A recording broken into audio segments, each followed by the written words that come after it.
नमस्कार दोस्तों, मैं हूं एडवोकेट अक्षित तोमर और आज मैं आपका अपने YouTube चैनल लॉ टूल्स में स्वागत करता हूं। दोस्तों, आज की वीडियो है न्यू क्रिमिनल लॉज के ऊपर, जो नए कानून जो 1 जुलाई 2024 से पूरे भारत में लागू हो गए हैं, उसी के ऊपर आज मैं आपके सामने ये वीडियो लेकर के आया हूँ। आज की वीडियो बहुत खास है, खास करके कोर्ट मैरिज कपल के लिए। जो कपल्स कोर्ट मैरिज करना चाहते हैं उनके लिए ये वीडियो बहुत खास है, क्योंकि जब से नए कानून लागू हुए हैं 1 जुलाई 2024 से, तो कपल्स के मन में ये डर बना हुआ है, क्या सर इसका जो ये नए कानून बने हैं इसका कोई इफेक्ट हमारे कोर्ट मैरिज पर तो नहीं पड़ेगा? क्या कोर्ट मैरिज के कानून भी अब बदल गए हैं, या इन क्रिमिनल लॉज में चेंजेस होने की वजह से कोर्ट मैरिज करना अब और मुश्किल हो जाएगा?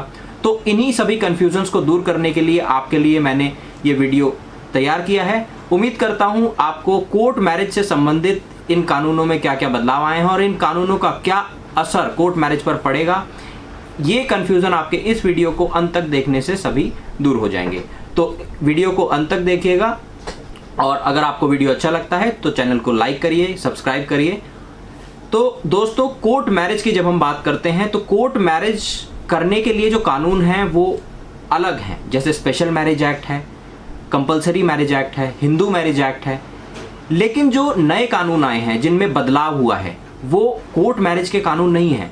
वो कानून हैं जिन्हें आप पहले आईपीसी, सीआरपीसी और एविडेंस एक्ट के नाम से जानते थे, उसकी जगह पर बीएनएस यानी भारतीय न्याय संहिता, बीएनएसएस भारतीय नागरिक सुरक्षा संहिता और बीएसए यानी भारतीय साक्ष्य अधिनियम, ये 3 कानूनों में बदलाव हुआ है।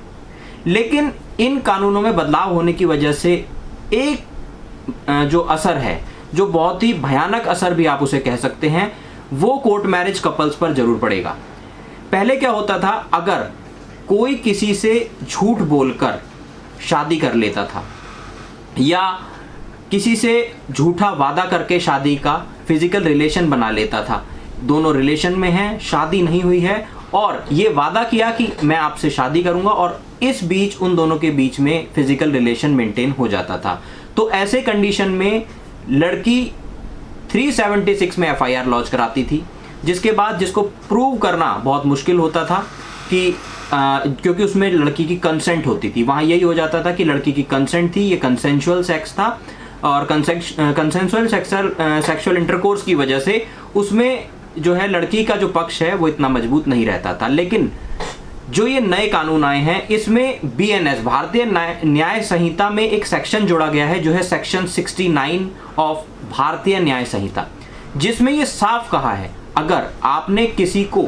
झूठा वादा करके कि आप उससे शादी करेंगे और किसी के साथ सेक्सुअल रिलेशन मेंटेन कर लिया है और बाद में आप शादी करने से या कोर्ट मैरिज करने से मना कर देते हैं, तो आपके अगेंस्ट सेक्शन 69 में एफआईआर लॉन्च हो सकती है।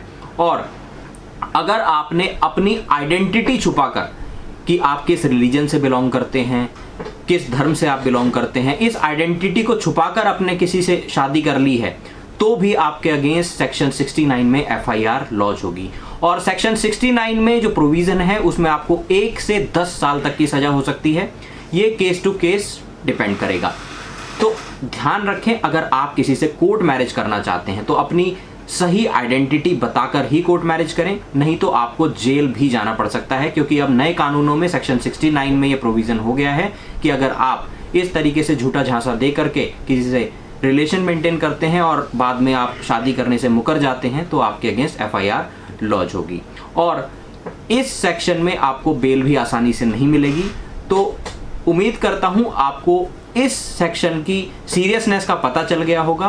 तो जब भी आप शादी के बारे में सोचें या शादी का डिसीजन लें, तो किसी से चीट करके शादी का डिसीजन लेने के बारे में ना सोचें और ऐसा भ्रम में ना रहें कि आपके साथ कुछ नहीं होगा। नए कानूनों के आने के बाद आपके लिए मुसीबत बन सकती है। तो दोस्तों, उम्मीद करता हूं कि आपको कोर्ट मैरिज के ऊपर इन नए कानूनों का क्या इफेक्ट पड़ेगा, उससे जो इम्पोर्टेंट जो रिलेटेड सेक्शन है सेक्शन 69, उसमें जो भी चीज़ें हैं, जो भी सीरियसनेस हैं, वो मैंने आपको इस वीडियो के माध्यम से बताने की कोशिश की। उम्मीद करता हूँ आपको चीज़ें समझ आई होंगी। इसी तरह टाइम टू टाइम हम आपके लिए जो भी नए कानून हैं उनमें क्या क्या चेंजेस हुए हैं, क्या क्या बदलाव हुए हैं, उनसे रिलेटेड वीडियोस लाते रहेंगे। और इसी तरह के और लीगल अपडेट्स के लिए और लीगल वीडियोस के लिए चैनल को देखते रहें, चैनल को लाइक करें, सब्सक्राइब करें। Thank you friends.